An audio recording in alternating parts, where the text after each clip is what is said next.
여러분들도 한번 읽으셨을 법한 책 한 권을 소개합니다.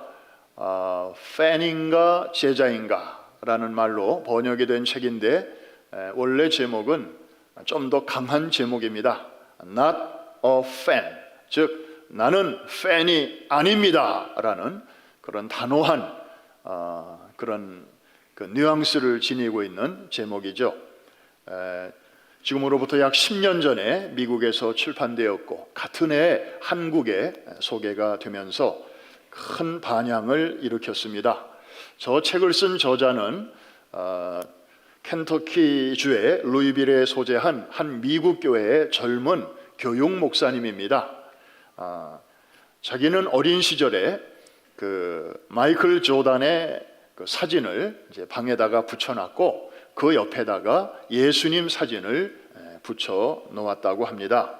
혹시 여러분 청소년 자녀를 두신 여러분 가운데 그 자녀 방에 들어갔더니 BTS 사진이 한쪽에 붙어 있고 그 옆에 예수님 사진이 붙어 있다 그러면 부모로서 여러분의 마음이 어떠실 것 같습니까? 그리 나쁘지 않죠? 우리 애가, 우리 손자 손녀가 BTS 팬일 뿐만 아니라 예수님도 굉장히 좋아하는가 보다, 좀 신통하다, 아마 그런 생각들을 하실 거예요.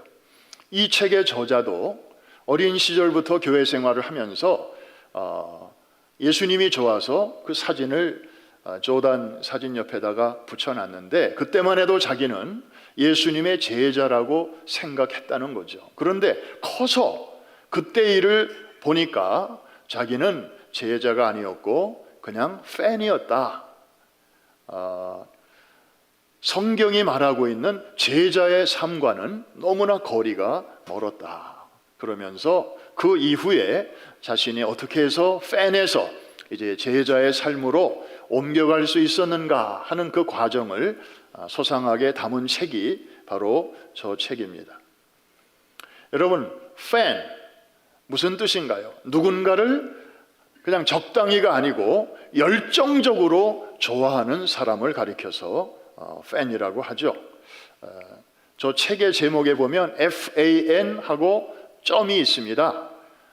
점이 없다면 그냥 한 단어로 이제 이해를 해야 되는데 뭐 선풍기 무슨 뭐 그런 뜻으로 오해하기 쉽잖아요. 그런데 점을 찍은 거로 봐서 저거는 원래는 긴 단어인데 그것을 줄인 단어다. 그것을 알 수 있죠. 원래 팬은 원래 이름이 포네틱이라고 해서 아주 광팬을 뜻하는 것입니다. 아주 미칠 정도로 누군가를 좋아하고 응원하는 그런 사람을 가리키는 거죠. 자, 이 팬에는 몇 가지 특징이 있습니다. 혹시 여러분도 어떤 스포츠 선수나 혹은 뭐 어떤 연예인을 정말 팬으로 좋아한다면 여러분 마음속에도 그런 마음이 있는지 한번 찾아보시기를 바랍니다. 첫째, 자기가 좋아하는 선수가 최근 기록이 어떤지, 그리고 그 사람이 어떤 집에 살고 어떤 차를 굴리고 다니는지, 그리고 그 사람의 그 식성이 뭔지, 뭐 취미가 뭔지 거의 모든 것을 꿰고 있습니다.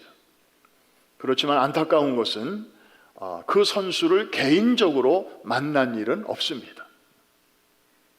더욱더 안타까운 것은 팬은 그 선수에 대해서 많은 것을 알고 있지만 정작 그 선수는 이 팬에 대해서 아는 게 하나도 없습니다. 그냥 일방적인 관계라는 거죠. 두 번째, 팬은 경기장에 가서 자기가 좋아하는 선수나 혹은 자기가 응원하는 팀을 열렬히 응원할 수 있습니다. 그렇지만 그 선수를 대신해서 관중석에서 경기장으로 내려가서 대신 땀을 흘리거나 뛰어줄 수는 없다는 사실입니다. 셋째, 팬은 자기가 응원하는 그런 팀을 응원하다가 그 팀이 잘할 때는 좋은데 작년에 보니까 거의 성적이 부진해서 꼴찌를 했는데 금년에도 또 꼴찌를 할 것 같다. 그러면 자기가 좋아하는 팀을 얼마든지 바꿀 수도 있습니다. 이런 사람들이 바로 팬입니다. 하나 묻습니다. 예수님 당시에도 예수님의 팬이 있었을까요? 저는 그렇게 어려운 거 안 묻는데 예수님의 팬이라는 사람들이 있었을까요? 있었지요. 다만 팬이라는 용어가 그때 없었을 뿐이지. 근데 성경에는 팬을 뜻하는 단어가 굉장히 많이 나오는데 한번 찾아보십시오. 마태복음 시작. 갈릴리와 데가볼리와 예루살렘과 유대와 요단강 건너편에서 수많은 무리가 따르니라. 저기서 팬을 가리키는 단어가, 그 시대의 단어가 뭘까요? 무리입니다. 무리, 군중, 요즘 말로 팬입니다. 요새는 또 뒤에다가 존댓말을 붙여가지고 팬분이라고 그래요. 저의 팬분들이 하여튼 우리 한국 사람들은 외국어에다가 한국말을 절묘하게 붙여가지고 신조어를 만드는데 참 은사가 있는 것 같습니다. 마태복음 8장 1절에도 예수께서 산에서 내려오시니 수많은 무리가 따르니라. 다 팬을 가리키는 그런 말들입니다. 제자는 팬과 어떻게 다를까요? 무엇이 다를까요? 오늘 설교의 초점입니다.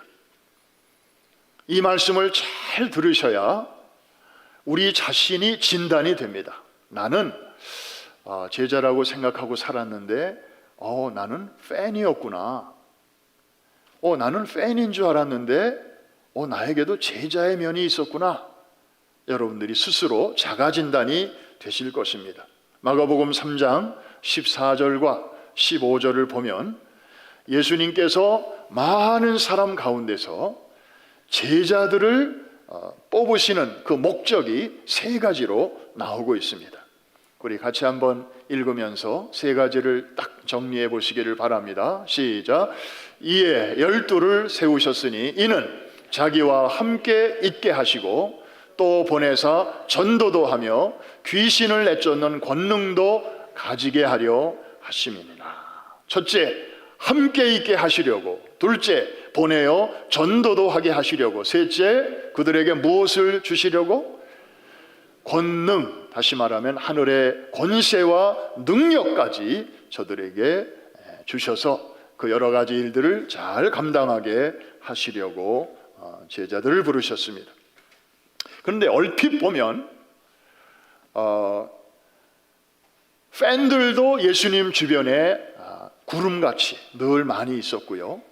그 다음에 제자들도 예수님 주변에 있었단 말이에요. 그러니까 보통 사람들의 눈에는 잘 분간이 안 됩니다. 누가 팬인지 누가 제자인지. 그런데 예수님은 정확하게 아셨죠. 팬과 제자를 정확하게 아셨습니다. 무리는 어떤 사람일까요? 팬은 어떤 사람일까요? 예수님으로부터 필요한 것이 있을 때만 옆에 있는 사람들입니다. 반면에 제자는 어떤 사람들일까요? 예수님이 필요로 하실 때에는 언제나 늘 그 옆에 있어주는 사람들이었습니다. 자, 이 차이를 여러분들이 잘 느끼셔야 되는데 한 번 더 하겠습니다. 팬은 누구냐? 예수님으로부터 좀 필요한 것이 있을 때만 옆에 있는 사람들이고, 제자는 예수님이 필요로 하실 때마다 늘 옆에 있어주는 사람입니다. 그래서 예수님은 자기와 늘 함께 있게 하시려고 제자들을 부르신 것입니다. 얼핏 봐서는, 겉모습만 봐서는 잘 분간이 안 되지만 동기와 목적이 확실하게 다릅니다. 왜 예수님을 따르는지, 왜 저 사람이 예수님 곁에 지금 있는지, 그 동기와 목적이 완전히 달랐습니다. 팬은 언제나 자신의 필요를 따라 움직입니다. 항상 자기 중심적입니다. 교회를 다녀도 이 교회가 나를 위해서 뭘 줄 수 있는가?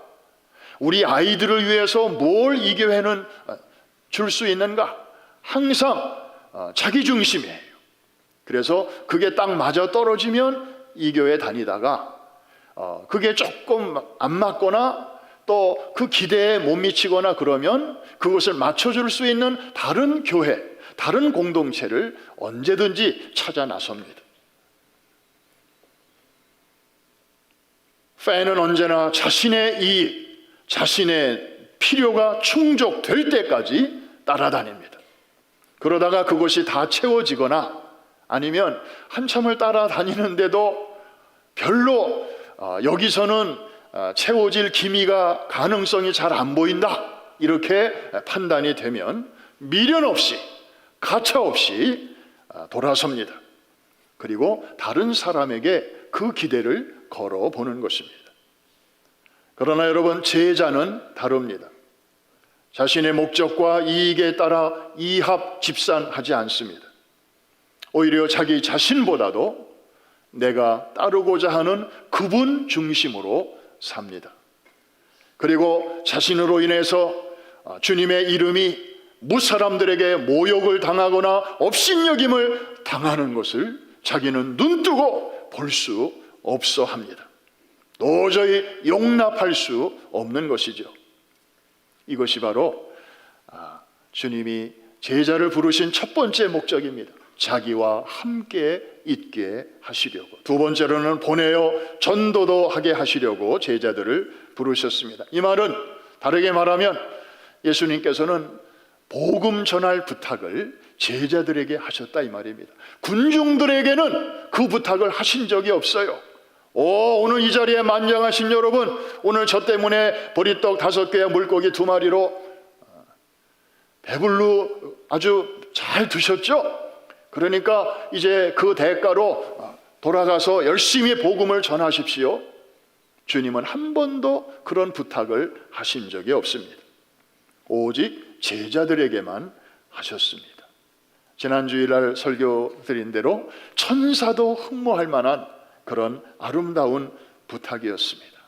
그래서 제자들은 흩어져서 이제 복음을 열심히 전했고, 특별히 우리 주님이 이제 부활 승천하신 후에는 성령의 권능을 힘입어서 저들이 이제 교회를 세우고, 그리고 가는 곳곳마다 복음을 전파하는 그 센터로 핵심적인 인물들로 사역을 했던 것입니다. 마지막 세 번째로는 권세와 능력을 부어주시려고 제자들을 부르셨습니다. 이것도 마찬가지입니다.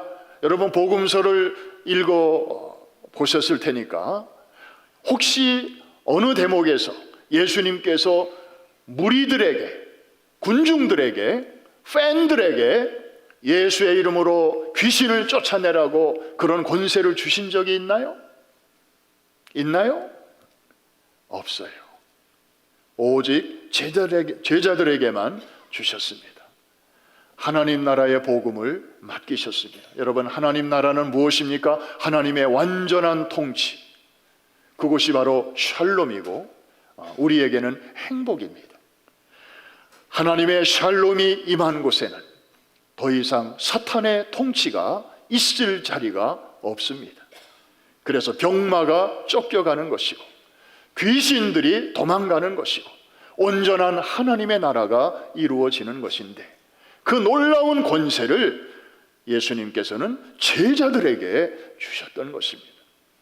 여러분, 오늘날에도 제자들이 많습니다. 꼭 제자라고 해서 신학교 나와야 되고 무슨 안수를 받아야 되고 그런 사람만 제자 아닙니다.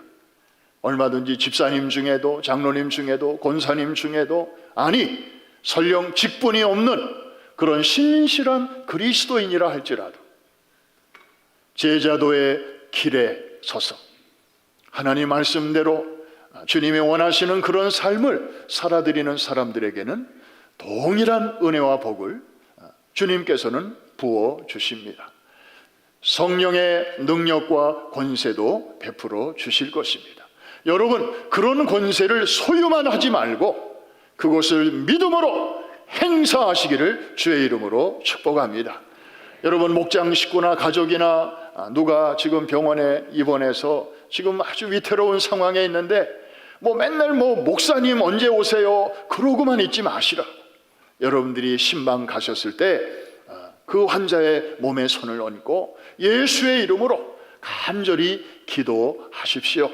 성령께서 예수님 당시에 제자들에게 주셨던 그런 은혜와 능력과 하늘의 권세로 여러분들을 도와주실 줄로 믿습니다. 그래서 저는 앞으로 좀 우리 교구장님들 또 우리 목장의 지도자들에게 좀 그런 훈련을 좀 시키려고 그래요. 얼마든지 주의 종들이 갈 수 있지만 또 꼭 필요한 때는 가야 되겠지만 평상시에 여러분들 그리고 여러분들이 가정에서 자녀들을 위해서 아버지가 축복기도 하십시오. 주의 종들에게만 축복기도 받으려고 하지 말고 여러분이 가정의 제사장으로서 얼마든지 하실 수 있습니다. 우리 엄마들도 자녀들을 위해서 이렇게 하늘의 권세와 능력이 주어져 있으니까 축복권이 여러분에게도 있어요.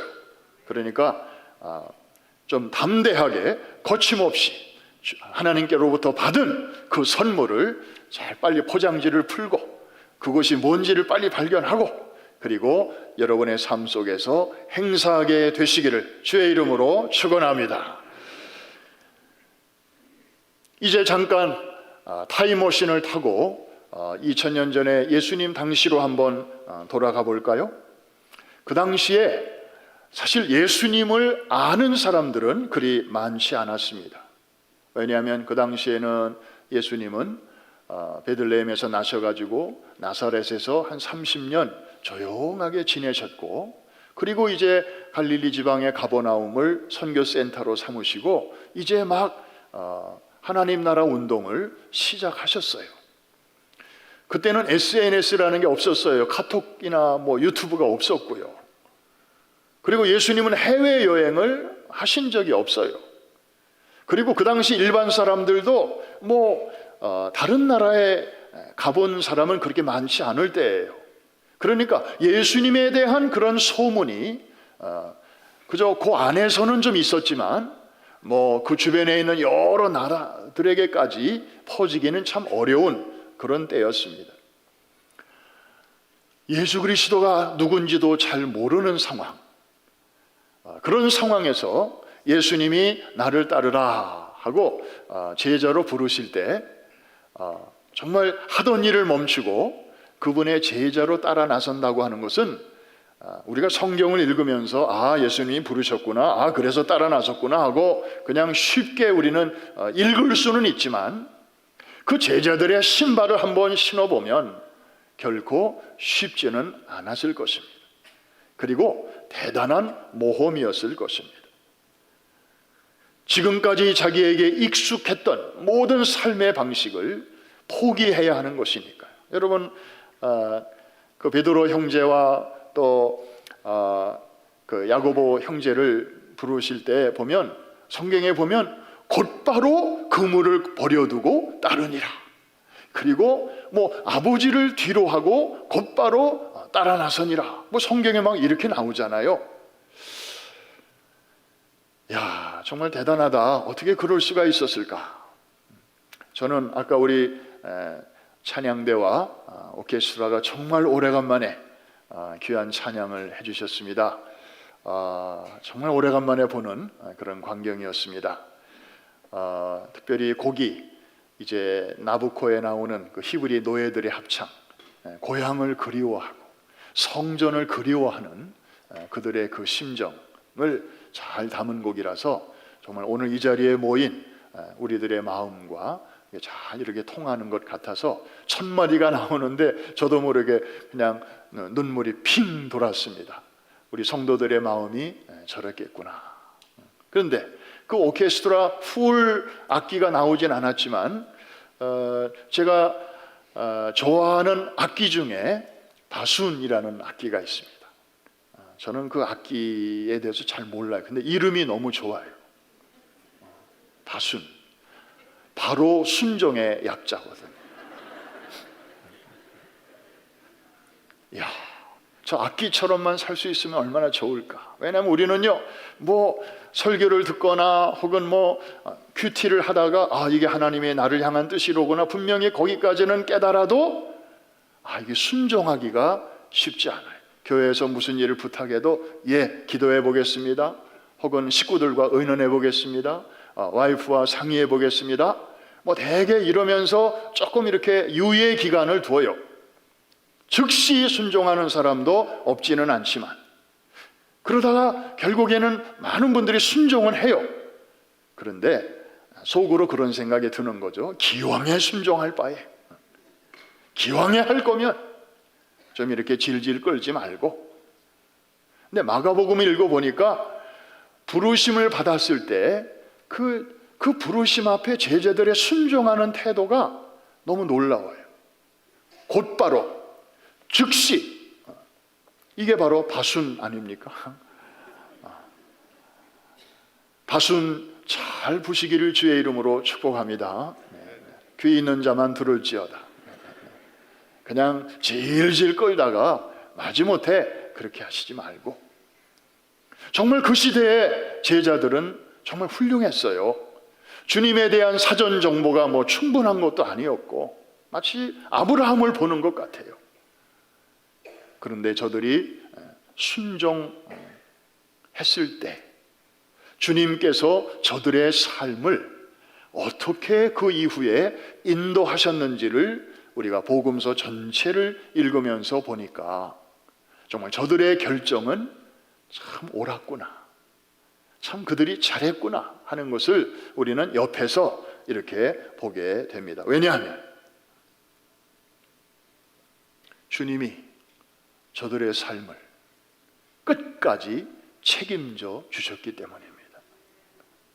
여러분, 우리 군대 갔다 오신 분들 많이 계시죠? 군대 갔다 하는 말을 좀 더 다른 말로 나라의 부름을 받았다, 그런 말로 우리가 씁니다. 자, 국가의 부름을 받아 이제 군복을 입고 군대에 갔습니다. 그러면 누가 먹여주나요? 누가 재워주나요? 그리고 다치면 누가 치료해 주나요? 다 나라가 해줍니다. 뭐 훈련 받다가 다쳤는데 엄청난 치료비가 나왔는데 그거 부모에게 청구하는 부대 봤습니까? 아닙니다. 국가가 다 치료해 줍니다. 국군 병원에서 안 되면 사설 병원에까지 후송시켜가지고 다 치료받게 해주는 것입니다. 왜냐하면 국가가 그 젊은이를 불렀기 때문이고, 그리고 그 젊은이가 그 부르심에 순종했기 때문입니다. 그렇다면 예수 그리스도가 우리를 제자로 부르셨고 우리가 그 부르심에 순종했다면 주님이 그 제자의 삶을 어떻게 하시겠냐 하는 것입니다. 여러분, 한번 제자들의 면면을 보십시오. 참 잘할 때도 물론 있었지만 참 연약한 모습들이 너무 많았습니다. 그리고 우리처럼 실패 많이 했습니다. 그리고 비겁하게 도망가기도 했습니다. 그리고 어떤 제자는 배반까지 했습니다. 그렇지만 그런 제자들을 주님께서는 어떻게 하셨죠? 네가 나한테 그렇게 했어? 그래, 알았어. 너는 거기까지야. 그동안 수고했어. 내가 딴 사람. 주님은 한 번도 부르신 제자들을 선수 교체하신 적이 없습니다. 그냥 부족해도, 좀 어이가 없어도 주님은 그냥 그 선수들하고 같이 뛰셨습니다. 요한복음 21장쯤에 가보면 부활하신 예수님이 그 없는 시간에 그 지상에서의 40일 동안 부지런히 하신 일이 있습니다. 물론 하나님 나라의 복음을 전하셨지만 만나는 사람들이 있었어요. 그게 바로 제자들이었어요. 두려움에 떨고 있던 제자들. 주님이 잡히셨으니, 주님이 저렇게 고난을 받으셨으니 이제는 우리들 차례겠지. 그리고 방문 꼭꼭 걸어 잠그고 자기들끼리 두려워가지고 숨어있는 그런 제자들의 모임에 주님이 찾아가셨어요. 샬롬을 선포하시고, 그리고 저들을 위로해 주셨어요. 그리고 정말 특별히 자기가 한 말과 자기가 한 행동 때문에 면목이 없어서 고개를 들지 못하고 다시 옛날 물고기 잡는 어부의 생활로 돌아간 베드로에게까지 주님이 찾아가셨어요. 그리고 그의 상처를 만져주시면서 고름을 다 짜주시면서 그냥 죄송합니다. 갑자기 생각이 안 나서 그냥 어렸을 적에 들은 말로 아까진기만 발라주시는 거로 아니고, 아까진기 그거 뭐예요?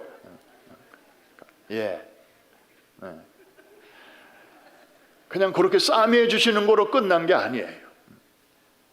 내 양을 먹이라 하고 사명을 또 맡겨주시잖아요. 용서를 해준다는 것과 그 사람에게 다른 일을 또 맡긴다는 것은 완전히 다른 얘기입니다. 여러분이 혹시 교인 사이에 좀 이렇게 불편한 일이 있었는데 모처럼 밥 같이 먹으면서 다 풀었어요. 그래, 없던 일로 합시다 하고 다 이렇게 용서하고 그랬어요. 그런데 다음 주일날 라비에서 이렇게 저기서 그 사람이 오는 거 보고 싹 피했다. 이건 진정한 용서가 아니에요.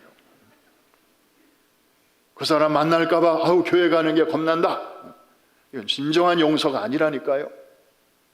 그냥 없던 일로 하고, 그리고 그래서 그 사람이 과거에 큰 실수도 했지만 주님처럼 다시 일을 맡길 때 이것이 진정한 회복이에요. 이해가 되시면 아멘 하십시다. 주님은 베드로에게까지 찾아가셔서 사실 야 베드로, 너 정말 어떻게 사람이 그러냐? 내가 3년이나 공을 들였는데 결국 어떻게 네가 그렇게 할 수 있냐? 그래, 그동안 수고했다 하고 헌신짝처럼 버리셔도 베드로는 할 말이 없었지만 거기까지 찾아가시는 거예요. 그래서 요한복음 어딘가에 보니까 예수님께서는 세상에 있는 자기 사람들을 사랑하시되 끝까지 사랑하시니라. 한번 따라 하십시다. 끝까지. 제자로 부르신 자들에게 대해서는 주님께서는 이렇게 끝까지, 그들이 잘하고 못하고 떠나서 끝까지, 이런 주님이신 줄 미리 알았더라면 제자들은 더 빨리 순종했을 수도 있겠죠. 그러나 모르면서도, 아직 거기까지 몰랐으면서도 주님의 부르심 앞에 그렇게 즉시 곧바로 그물을 버려두고 사람 낚는 어부의 길로 이렇게 나섰다고 하는 게 너무 경이롭지 않습니까? 그리고 전체적으로 보니까 참 너무 아름다운 결정이었다 하는 것을 보면서 팬의 삶이 있고 제자의 삶이 있는데 정말 어떤 삶이 후회 없는 그런 길일까? 여러분, 이제는 그림이 이렇게 보이시죠? 제자의 길을 걸어간다고 하는 것은 그때나 지금이나 매우 위험하고 그리고 어려운 일입니다. 그러나 부르신 분이 바로 주님이시기 때문에 그분이 책임져 주시고 끝까지 이끌어 주실 줄로 믿으시면 아멘 하십시다. 우리 옆에 계신 분 참 정말 여러분 옆에 앉으신 분들은 복 받으신 분들이에요. 왜냐하면 오늘 굉장히 축복을 지금 많이 받고 있는 거거든요. 한번 좌우를 돌아보면서 이렇게 인사하시겠습니다. 주님이 그대를 책임지십니다. 앞뒤에 있는 분하고도 주님이 그대를 책임져 주십니다. 요새는 다 줄여서 얘기하니까 그대는 주책입니다. 주님이 책임져 주시니까요. 할렐루야. 이제 말씀을 정리합니다. 예수님은 당신의 팬이 숫자가 얼만큼이냐에 별로 관심이 없으십니다. 지난달보다 이번 달에 팬이 좀 늘었네. 거기에도 별로 관심이 없으십니다. 예수님은 무리, 군중, 팬을 무시하시지는 않으셨지만 제자들에게 집중하셨습니다. 주님은 이 땅에 계실 때 어떤 조직을 만들지 아니하셨어요. 이 땅을 떠나실 때 어떤 기관을 만들지 아니하셨어요. 무슨 책 한 권 쓰신 일이 없어요. 오직 12 제자를 남겨놓고 가셨습니다. 왜냐하면 그분이 하시던 일을 이어서 하기에는 그들만큼 준비된 사람들이 없었기 때문이에요. 비록 적어도 괜찮았어요. 소수라도 괜찮았어요. 그래서 남겨진 12 제자, 이제 제자가 아니라 그 다음부터는 사도가 되어서 저들을 통하여 복음이 예루살렘에서부터 사마리아와 유대와 땅끝까지, 그래서 오늘날까지 그 복음 운동이 이루어지고 있는 것 아니겠습니까?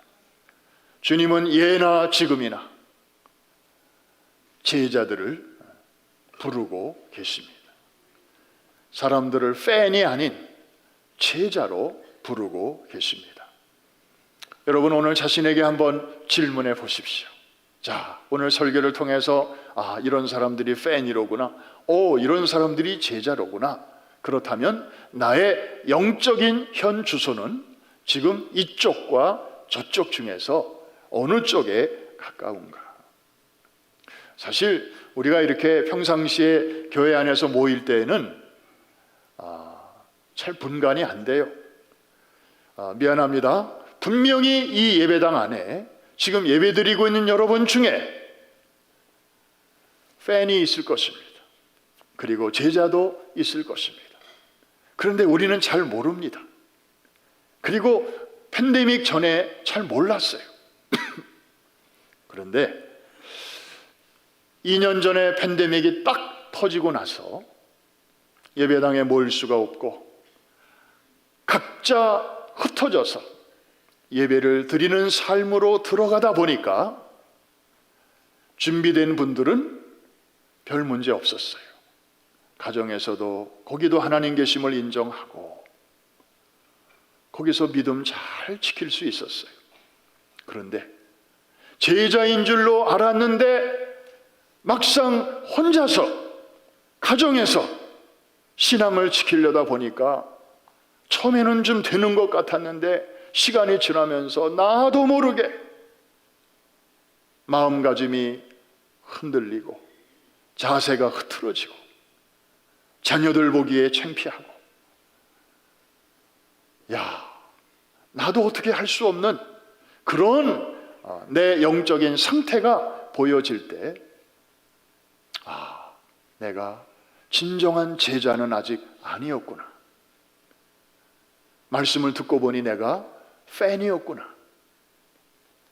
어떤 면에서 코로나 팬데믹 사태가 우리의 영적인 실존의 모습을 정확하게 볼 수 있도록 우리의 눈을 열어준 그런 계기가 되었습니다. 사랑하는 성도 여러분, 기독교 복음은 과거를 묻지 않습니다. 과거가 있는 사람은 용서할 수 있어도 미래가 없는 사람은 용서할 수 없다.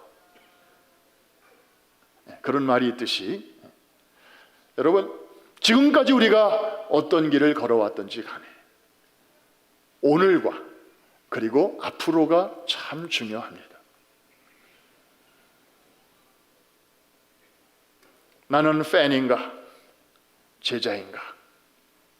이 질문 앞에서 단순한 팬의 그런 삶으로 만족하지 않고 이제부터라도 정말 주님이 나를 부르시고 늘 함께 하기를 원하시고, 그리고 복음을 전하는 사람으로, 그리고 하늘의 능력과 권세를 덧입혀져서 가는 곳마다 하나님의 나라를 확장시키는 그런 예수 그리스도의 동력자로 살기를 소원하시는 분들만 큰 소리로 아멘 하십시다.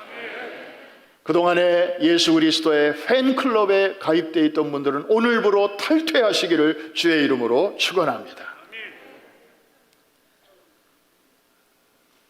그리고 군중에서 나와 이제는 제자의 반열에 서게 되시기를 주의 이름으로 축원합니다. 오늘 2022년 3월 6일 성찬도 있고 그리고 웰컴 홈 선데이, 정말 뜻있는 주일인데 오늘이 여러분들에게 아주 의미 있는 결단의 시간이 될 수 있기를 바랍니다. 오늘 저를 따라서 한번 힘차게 선포해 주시기 바랍니다. 나는 더 이상 팬이 아니다. 한 번 더, 나는 더 이상 팬이 아니다. 주님의 제자야. 주님의 제자야. 주님이 책임져 주시는 제자인 줄로 믿습니다.